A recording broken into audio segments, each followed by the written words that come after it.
एक खबर सामने आई थी सतना से, जहां पर थैलीसीमिया से पीड़ित बच्चों को संक्रमित एचआईवी ब्लड चढ़ा दिया गया था। और इस मामले का जब खुलासा हुआ तो सरकार ने एक्शन लिया है। राज्य सरकार ने जांच कमेटी गठित कर दी है।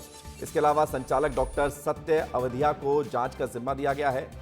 रीवा के क्षेत्रीय संचालक हैं अवधिया, उप संचालक रूबी खान भी इस टीम में शामिल हैं। कमेटी में तरुण राठी को 7 दिन में रिपोर्ट सौंपेगी और लोक स्वास्थ्य चिकित्सा शिक्षा विभाग के आयुक्त हैं राठी।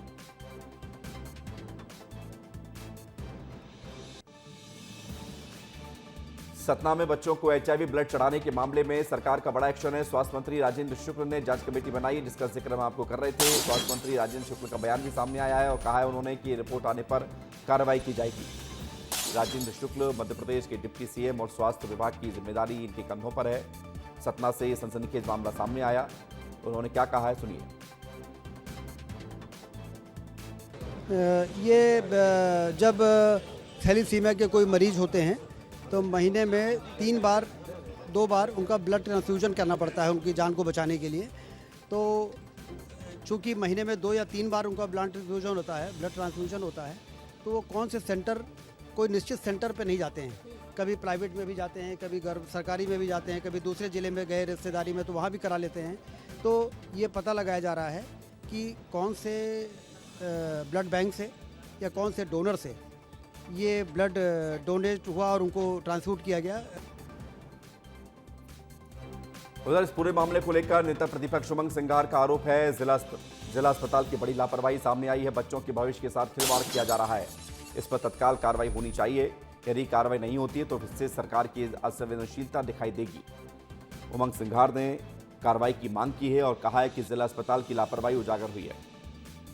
जिला अस्पताल की लापरवाही है। किसी को भी अगर ब्लड चढ़ता है तो उसकी टेस्टिंग होती है। और मैं समझता हूं कि अगर बच्चों का भविष्य या उनकी जिंदगी से जिस प्रकार से खिलवाड़ किया गया, क्या भविष्य के अंदर उनके माता पिता पे क्या गुजरेगी, वो कैसे जिंदगी में संघर्ष करेंगे, सरकार का जवाब दे। मैं समझता हूँ इस पर तत्काल कार्रवाई होना चाहिए। जो भी है तत्काल सरकार अगर नहीं कार्रवाई करती है तो मैं समझता हूँ कि सरकार की असंवेदनशीलता दिखती है। हमारे साथ इस वक्त हमारी सहयोगी रंजना दुबे जुड़ गई हैं। रंजना, सतना वाला मामला पूरे प्रदेश में चर्चा में है और बड़ा हैरान कर देने वाला मामला था और सिस्टम की बड़ी लापरवाही सामने भी आई है। विपक्ष कह रहा है कि कार्रवाई होनी चाहिए, सरकार ने कमेटी बना दी है। आज इस मामले को लेकर विधानसभा में गूंज सुनाई दे सकती है रंजना?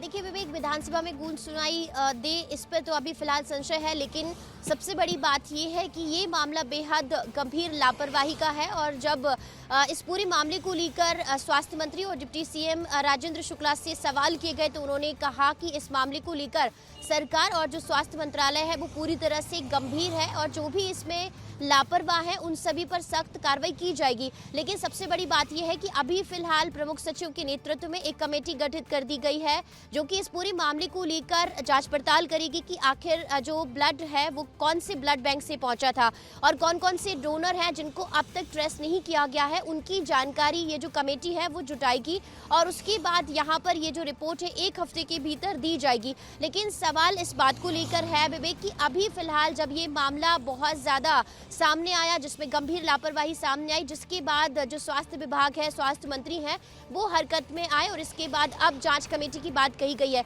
लेकिन अब ये देखना होगा कि 1 हफ्ते में जब रिपोर्ट आएगी तब कौन कौन इसमें दोषी होगा और किन किन पर एक्शन किया जाएगा। लेकिन सबसे बड़ी बात यह है कि वो मासूम बच्चे जिनका कोई दोष नहीं था वो फिलहाल अब एचआईवी संक्रमित हैं और एक बड़ा और गंभीर मामला अब मध्य प्रदेश से निकलकर सामने आया है, जिसको लेकर ये कहा जा रहा है कि अब जो भी इसमें दोषी होगा उन पर सख्त एक्शन होगा। लेकिन अब देखना यही होगा कि 1 हफ्ते के बाद जब रिपोर्ट आती है तब उसमें किस तरह से जो चीजें हैं वो इस रिपोर्ट के अंदर सामने आती है। बहुत शुक्रिया आपका हमारे साथ जुड़ने के लिए, जानकारी के लिए। तो देखना होगा कि अब इस पूरे मामले को लेकर जो कार्रवाई की जा रही है उसमें कौन दोषी सामने आता है। लेकिन स्वास्थ्य सिस्टम फेल हुआ है और ये मामले इससे पहले भी सामने आ चुके हैं। झारखंड में 26 अक्टूबर 2025 को 4 बच्चों को संक्रमित खून चढ़ा दिया गया।